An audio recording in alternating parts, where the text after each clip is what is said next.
So, hello everybody and good afternoon. I hope you enjoyed a nice bit of lunch. I'm going to try and keep you awake a little bit. And we're going to talk about how do we harness active partnerships to deliver social prescribing and improve health outcomes. So, today's agenda is about working with local partners and the role of active and leisure-led partnerships across different locations. We're going to put into practice what does real-life example look like to you. We've got one from actually Manchester who they talked about this morning. We're also going to look at the outcomes of embedding leisure and activity into social prescribing partners. What does it look like? What does the data look like? So my name's Victoria. Some of you I might have spoken to already. I'm a former social prescriber based in Liverpool back in 2017. And that's when they thought we were going to be writing prescriptions for people and nobody really knew what it was about. So scoop a few years later of dealing with that. And then moved into working for Access Elemental, which was initially Elemental, but we're going to talk about this. And I'm here today with my colleague Helen, who'd like to introduce herself. So hi everybody, my name's Helen Smith. So I work with Access Elemental. We're a social prescribing case management system. So we're the digital infrastructure that sits behind a lot of our social prescribing projects to evidence that impact and uptake that they deliver across their community health and wellbeing initiatives. But we're not going to touch on really about what Access Elemental does until the end of the presentation, because we want to jump right into what the example is and talk about the project itself that we want to discuss here today. So moving on, social prescribing, I think it's so much more now than what people think it is. It's a lot about addressing practical issues such as debt, income maximisation, as well as well-being, so looking at diet, nutrition and substance abuse, also looking at employment support, activities, etc. But we have customers not only now in healthcare, but also in housing, education, colleges, universities, local authorities. And really what we're about is making those connections and looking at the social prescribing model and see where it fits into different sectors and different individuals. And I just want to make a point on this, that when we talk about social prescribing, you know, we know that that link worker, that social prescriber is doing a lot of work in connecting those individuals to the non-medical support that's in their community. But if we take a step back from that, it's all about that support that they're doing to help that individual to have actual behavioural change. And we know that behaviour change is a massive way forward in terms of working with our health coaches and care coordinators within primary care in regards to actually really addressing some of the health issues that they might have. So even though we talk about social prescribers being link workers, actually what they're doing is connecting that individual to a community asset or community intervention, but it's about the motivation that they're creating behind for that individual to actually turn that into action, which is a key element that's really important in their role, and how that obviously links with physical activity as well. So this was a slide which is actually, I'm going to credit GP Ollie Hart. Some of you may have heard of him. He's a really forward-thinking, innovative GP. He's part of the Peak Health Coaching Conference, and he created what we call this house of care. So in the first sort of circle over here, in the, what colour that is, like I'd say green, right? We've got the primary healthcare teams. Now social prescribing is the biggest change that primary care has seen in 50 years. So it has taken a while for people to catch on. Let's just wait a minute. You're all late. I'm marking you down. That's all right. No, please sit.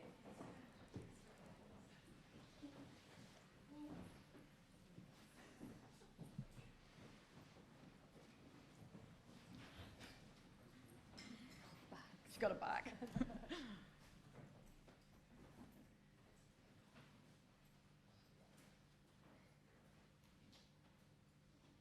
Okay, everybody, so let's talk about the house of care. So first of all, in the green spot, if you like, we've got the primary care health teams. So this is where we've got the medical side of it, the diagnosis side of it, you know, the prescribing side of it as well.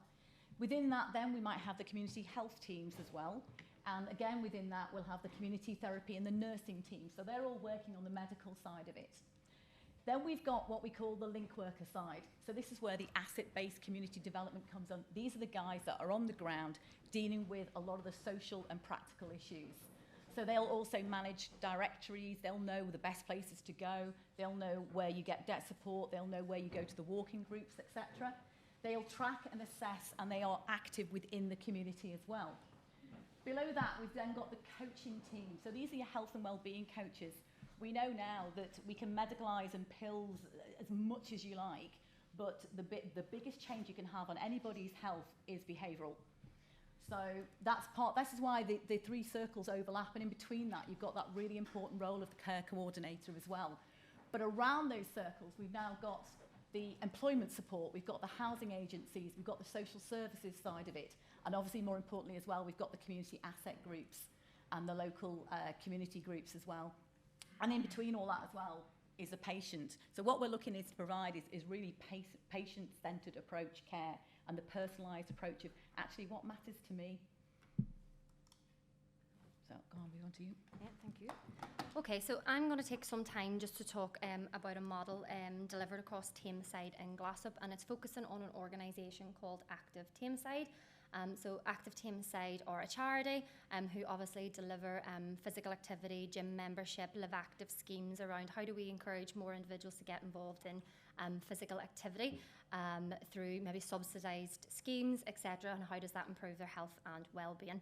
So the social prescribing services across Teamside and Glossop were initially commissioned by the Teamside and Glossop Integrated Care Foundation Trust. That actually started out with two projects which obviously sit within the community sector, and that was initially Action Together and the Bureau, who were one of the first partners to work with Access Elemental around tracking the impact and uptake of their social prescribing services. But we've been working with them for now just over 4 years, and what we've seen obviously is their service has grown to include other services within the community that may be commissioned, one of them being Active Teamside. And as that's grown over time, the digital infrastructure that sits behind that, which is Access Elemental, that we'll discuss at the end of the presentation, is actually grown with that service as well. So it's helped them scale and really cover the areas that they want to in terms of health and well-being. So that project kind of moved towards including Active Teamside. It worked very closely with introducing cancer care pathways and referral pathways for cancer care into social prescribing. Working with the Healthy High team, which is very much like your healthy lifestyles, exercise on referral schemes, and they also did a lot of work around the digital healthcare support service. So how do we make people more digitally inclusive in that respect?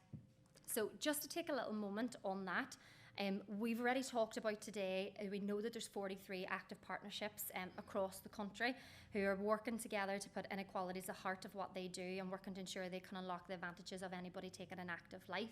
But in Greater Manchester, what actually happened, how did Active Teamside become a part of their social prescribing model of care, was that Active Teamside were actually knocking on the door of Teamside and Glossop Integrated Care Partnership to say, how do we play a part in this? We know, obviously, with all the evidence that shows us that physical activity is having a massive impact on individuals' mental health, their physical health, and overall health and well-being.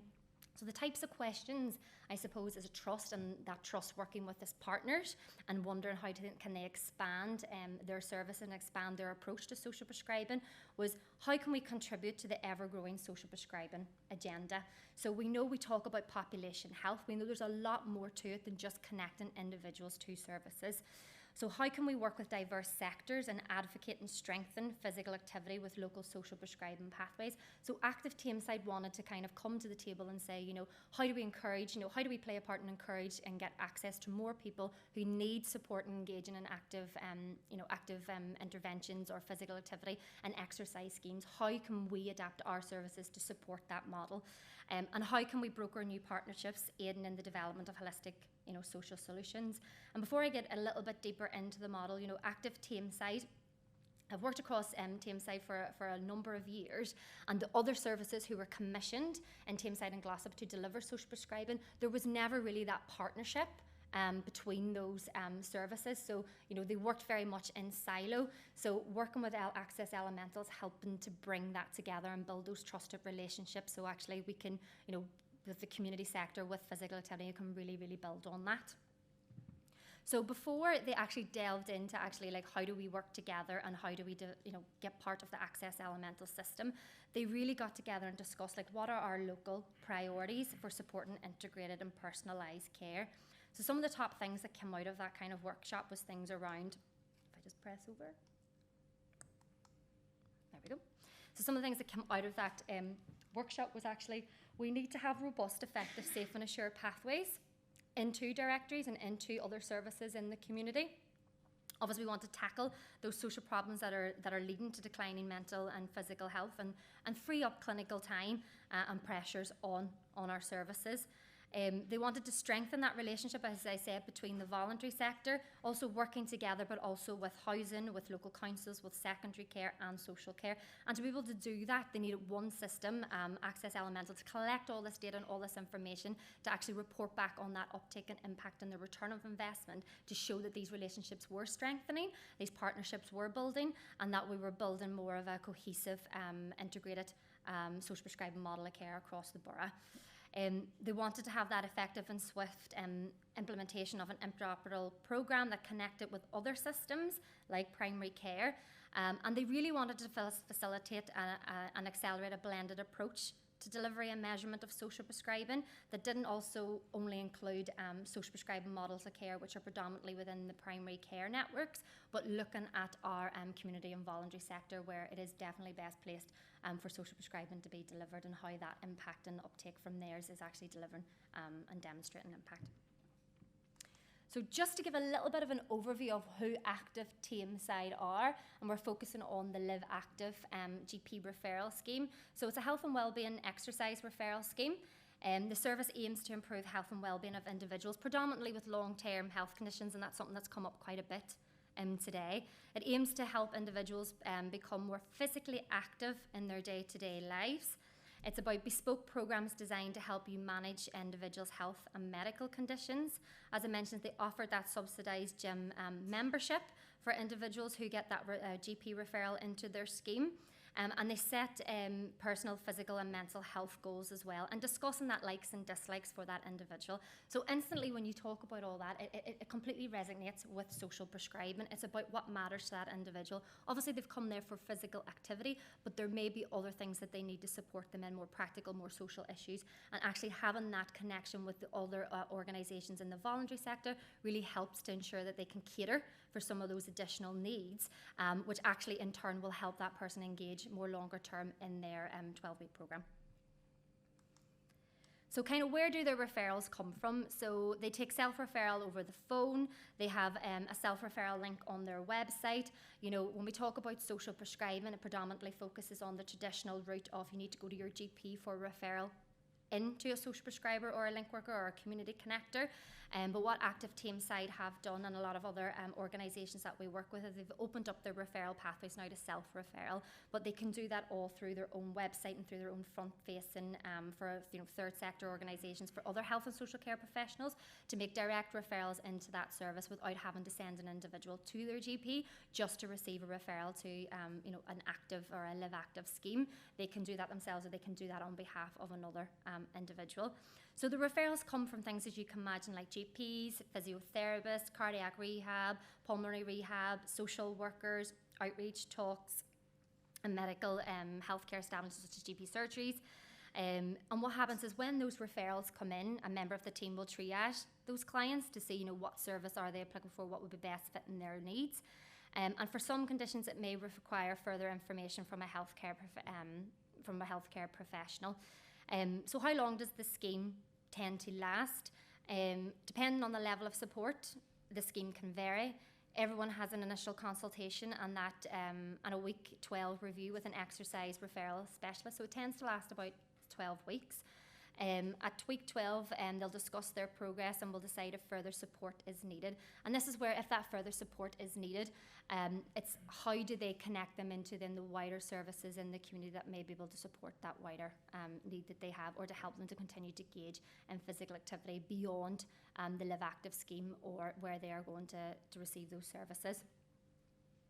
So some of the impact, I suppose, that Live Active have seen kind of over the last 12 months, 20 to 22 to 20 to 23, is that in total, through using the Access Elemental system, they've been able to show that they've received 2,600, just over 2,000, close to 2,700 referrals into their Live Active scheme. 2014 people have been engaging in the service referral, so they've got a really, really high attendance rate, around that 75%. They've got 1,005 people they're predominantly seeing are still active by week 12, so 50% are still engaging at the end of their programme. just over 40% have had a positive change on their BMI. 29% have had a positive change on their blood pressure, and over 52% have had a positive change on physical and activity levels. And over 85.7% include their total METs per week and those metrics. So anybody who's eligible for the service has a long-term condition, is currently inactive, and has to be over the age of 18. And the conditions that they tend to work with predominantly is things like arthritis, asthma, diabetes, obesity, COPD, cancer, stroke, a lot of those ones that we'll know all about. And if individuals aren't sure, maybe what diagnosis have, or they have multiple diagnoses, they can discuss that further. But what has happened since Active Teamside have been using the Elemental system is that they're now really been able to demonstrate their impact. Before, they weren't able to show the number of referrals that were coming into their scheme. They weren't able to show that they were having a positive improvement on their BMI, on their blood pressure, for example. But also they're able to see now what are their reasons for referral. They can really actually get down to condition on condition. So they know, for example, that in the last 12 months, MSK, we've had about 36% of the referrals that have come into their service have been predominantly for that condition.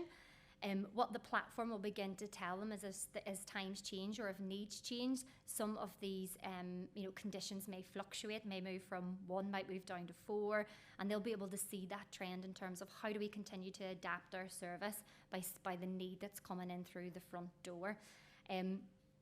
They started using Elemental in December 2001, and they did use a system before that, but from the inception of Elemental, what they seen was that the referrals doubled in a 12-month period.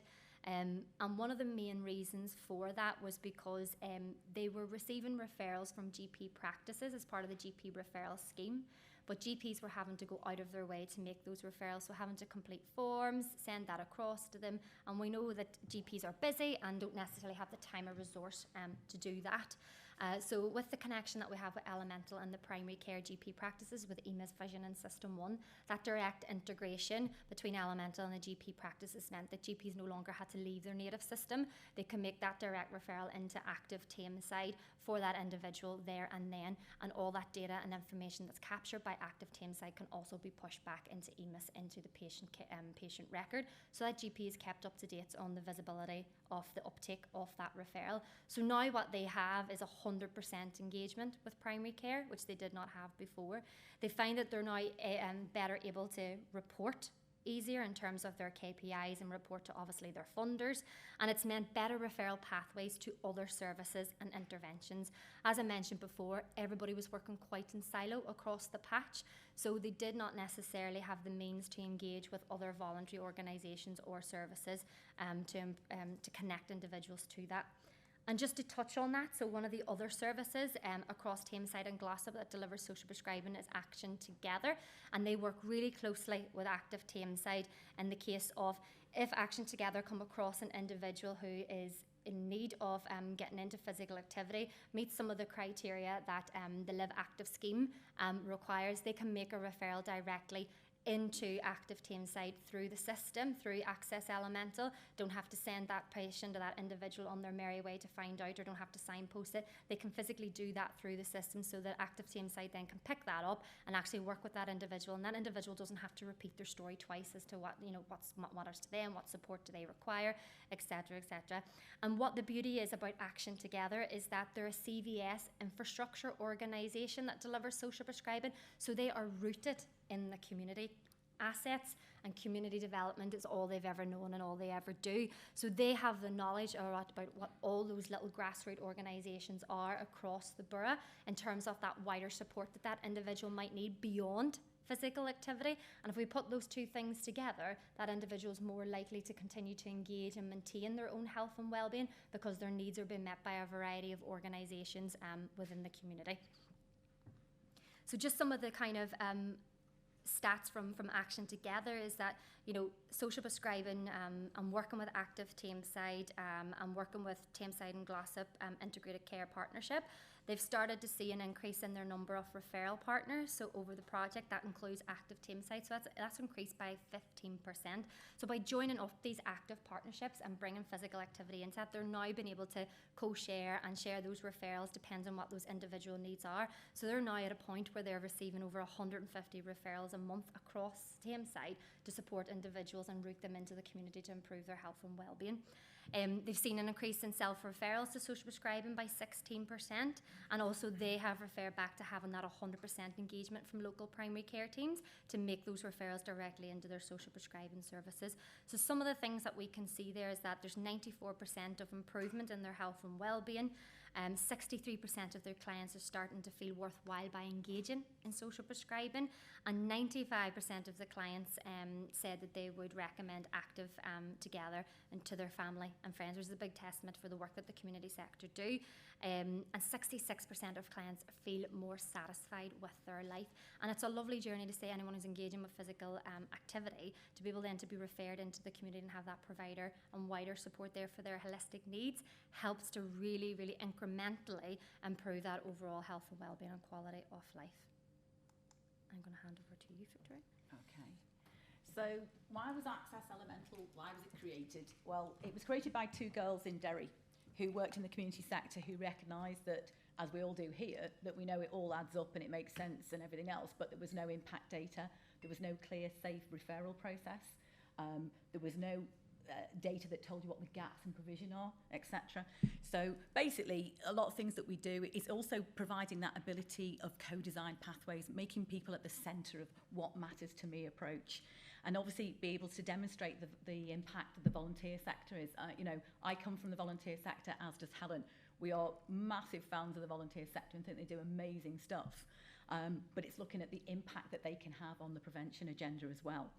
So I know this morning somebody talked a little bit about return on investment, and I'm just going to put it out here now. So if I asked you for a percentage figure out of 100, how many patients, do you believe attend a GP appointment for a requiring non-medical support as a percentage? Any ideas? Social issue. 70. Any other in the room? Any other figures? Higher, lower? Tell me you're still awake at the back. Throw me a figure. About 30. Ah, who said that? Oh, you win the prize. The actual, it's actually 28%. Okay, so I'm going to shout it. It's dark over there, I can't see. There you go. There you go. So we don't give you anything from Elemental here. So I'm going to just talk you through a little bit of a return on investment slide. So if we look at the average GP appointment being about £30, this is NHS data, by the way, and I think it's from like 2019-20 pre-COVID, so those figures have probably gone up. And we look at the percentage of patients requiring non-medical support as 28%, and I think as well in areas of social deprivation, it's much higher. We look at the number of patients a GP might see a day, and this is very controversial, and the GPs love this when I say 25, because they go, you've got to be kidding me, Victoria, it's more like 35. Sometimes even more. But let's say on average it's 25 appointments a day. So that's 7 appointments a day that could be supported via a different route through social prescribing. 35 appointments a week. You're talking just over 1,800 appointments that could be better served with non-medical support. And then you cost that via a GP. This is in one practice, by the way. You're looking at around £54,000 cost saving. So that is the power of social prescribing if it's delivered in the right way. So we look a lot of you in the areas that you're working in will have social prescribers. They'll be actively out there in your community doing great work. So then you start thinking, well, okay, that's really great, but why digital? Well, it's proven to empower people, okay? We know that link workers using our platform have, I think it's 82% said that it actually made their mental health and well-being better. It made their job easier. And if anybody's worked in that field of social prescribing, they can tell you now you never know what's going to come through the door. And one of the key things that we do is support that role to make it easier for them. So we've got quick, easy referrals, for example. We empower the link workers. We empower the patient to only have to tell their story once. We track and monitor the impact. We have push-button reporting as well. We can establish easily what your return on investment is into that service. It boosts engagement. It also identifies risks and trends. So we can tell you if something is working in a particular area or a postcode, or it isn't working based on the wellbeing tools and whatever. So what we do is basically we bring cohesion to provide the outcomes. So let me move on to the next slide. So I'm going to take this slide. So Okay. we thought it was just, because we're talking from a digital perspective here, so we thought it would be just worthwhile to kind of say, like, so in terms of the numbers that we had there for active Teamside, in terms of how that model works across Teamside and Glossop, we're the digital infrastructure that helps power that. So obviously we have these delivery organisations who are out there delivering the work, like your social prescribing networks, etc. But the digital tool is Access Elemental. So how that kind of looks is you've got all these different safe and assured referral sources into your social prescribing projects or into the Live Active service, for example. They may come from self-referral, they may come from GPs, it might be crisis support or other local third sector organisations, mental health trusts, community trusts, etc. Those can all be set up on Elemental as a referral source. So that means that those individuals, depending on the system that they use or how they're using Elemental, can actually make a direct referral, quick and easy, into our case management system, so that social prescribing link worker who works within Access Elemental can then pick that up and use that to case manage and start to track the impact and uptake of that person's journey across social prescribing and what their health improvements are. Then what we have on the other side of that is the directory of services that's inbuilt to Access Elemental. So what you have is you meet with an individual, say they've been through the Live Active service, they're now coming up to finishing their 12 weeks, there's some additional support that they need, they're referred into Action Together, they're the infrastructure organisation who's going to probably longer term now work with that citizen maybe over 3 to 6 months, but they will be looking to this directory of service to say, what have we got available in our local area that I could connect this individual to that will maintain their health and wellbeing. So it might be local walking groups, it might be cycling group, it could be, maybe they're still having some issues with their housing or whatever that might be. They will be the individual who will then use that directory of services. And what we do is we capture all that data around what services are people also being referred onto out into the community, or what are they being signposted to. So we can really start to actually say what's the demand being placed on the voluntary sector and those community providers. But we've a raft of data in there around demographics, equality monitoring, and social inclusion and social deprivation data. And what that starts to do is that starts to build up that report to say, where are those individuals coming from, where do they live, what social deprivation are they coming from, and how have they, by engaging in these types of interventions that are non-medical or socially led, actually what's the impact and return on investment for them as individuals, but also the health and sector, health and social care sector as well. And then that starts to tell us what's that future funding and what's that demand data, what are those trends and things that we can see from that, and that all sits in one place. So when we talk about Teamside and Glossop commissioning multiple services across their patch, predominantly if they didn't have Access Elemental, they would be waiting on kind of like quarterly reports from those services to see what the impact has been, but they're all being delivered now, and the impact and tracking of that impact and uptake is actually done in a consistent manner. So there's things that are the same across all of those. So as a locality, they can really start to see, right, population health-wise, what impact are the services that we're commissioning actually having on the health and wellbeing of our population.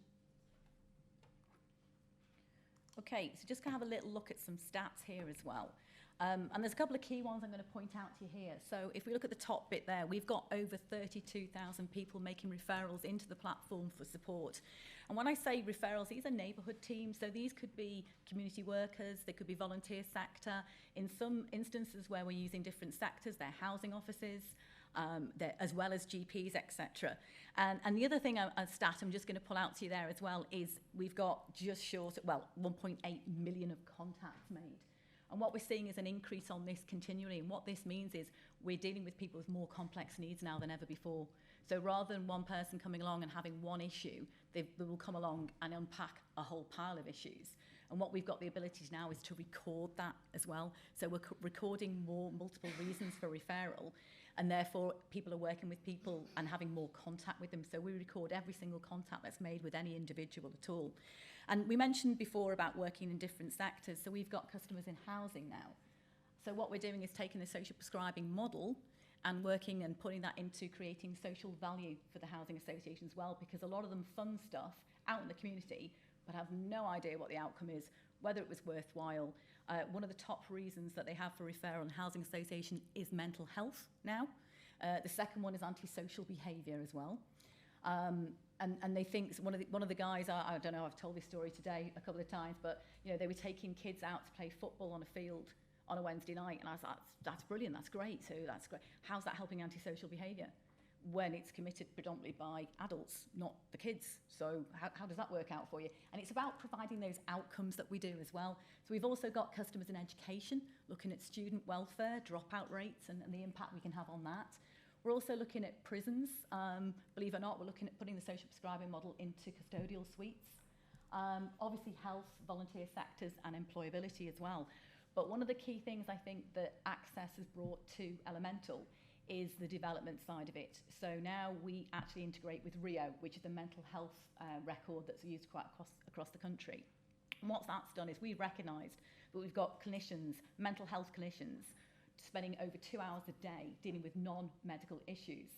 What they do now, and I'm very proud to say it's actually on my doorstep, Merseycare, who've adopted this approach. And what they do now is they push a button, and that is then taken straight over into a social prescribing service where it's picked up. And what they found is they should have a team of 32 mental health support workers, and they can't recruit, they can't maintain them. So what they've done, I think they've got a team of like 27 now, but what they've done is they've boosted the social prescribing service up. So they've actually employed more social prescribers to try and deal with those non-medical issues. The other thing we integrate with is Mosaic, which is a council product. And what we're finding with that as well is that it's how can we avoid that social care front door? Is there opportunities where we can actually say they don't need 4 or 5 carers a day? What they actually might need is maybe they're just lonely. Maybe we could do something about some of the impacts to their health, etc. And so that's what Access, I suppose, is bringing to us in terms of integration. There's another product that we work with as well called Access Assure. And what this does, it's a bit like Big Brother, but I think I would have loved this for my mother, because it tells you how many times their front door has been opened. Has the fridge door been opened? Have they gone upstairs to bed? Have they used the toilet, etc.? So we have it at the moment in the Wirral. So we're picking up all this data about a person's lifestyle, and then we're then deciding what level of care that they might need. So here's a little story for you. So we got this chap on the Wirral, and his data comes back 1 week, and it's identical to every single week. He's very routine-based. And what he found was there was one particular week, so he switches the TV on every day, every afternoon at 1:30. And then there was this full week of why the TV wasn't switched on. Why wasn't the TV on for that week? Come on, people. Was the TV broke? No. Problem with electricity? That's a good one. That's a good one, yeah. Fuel poverty and all that? No. Sorry? Lost his remote? Yeah, I haven't heard that one, but that is a good one, because they lose the remote, that's it, it's game over, isn't it? Yeah. No, the actual reality was his family had come to stay with him for a week. So imagine the impact if we could get that chap integrated a bit more into the community, not feeling that level of loneliness that he has to just get him more active, bang the TV on for the week. So I thought I'd share a couple of stories with you as well about, we had it also in Jersey. And Jersey doesn't necessarily have a really robust social prescribing system. In fact, I don't think they've got one at all. Because in Jersey, they don't think they've got a problem with isolation or loneliness. And, but they have got an ageing population. So again, they put that particular product in. And every day at 2:30, Betty makes a cup of tea and she unplugs the hub. Why does Betty unplug the hub? I don't even know this one. Haven't you heard that one? Full of stories, me. So what does unplugging the hub do? Well, it triggers a call. Triggers a call to the centre to make sure, oh my God, what's happened to Betty? Is she fallen over? Is she okay? What's gone on? What's happened? So Wendy picks up the phone and Betty's all ready to have that good 25-minute chat in the afternoon. So Betty's, but they don't think they've got a problem with isolation or loneliness. Clearly they have. So how much better served would it be if Wendy could say, actually, let me refer you into a social prescribing service. What support that can we give you?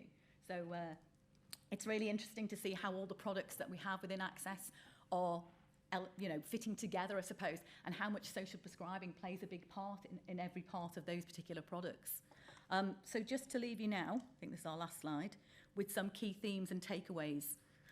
So we're talking about asset-based community development, and I can't emphasise that enough, and how it's central and integrate to how we operate and deliver those services. Making sure you're embedded into your local neighbourhood teams. And by that, we mean lots of different roles, lots of different aspects of that. Are we addressing unmet needs and gaps in provision? Do you know what the gaps in provision are in your particular location? Our data can tell you whether you've got a problem with veterans over the age of 50 who are unemployed, for example, if that's what you choose to focus on. But it's also talking about enabling provider organisations to build better relationships as well. And I think one of the great examples we talked today is Teamside and Glossop, part of Manchester, where they've actually got everybody sat round a table and talking, and about the evidence and impact supporting those funding themes. And that's it, we're all done. Does anybody have any questions?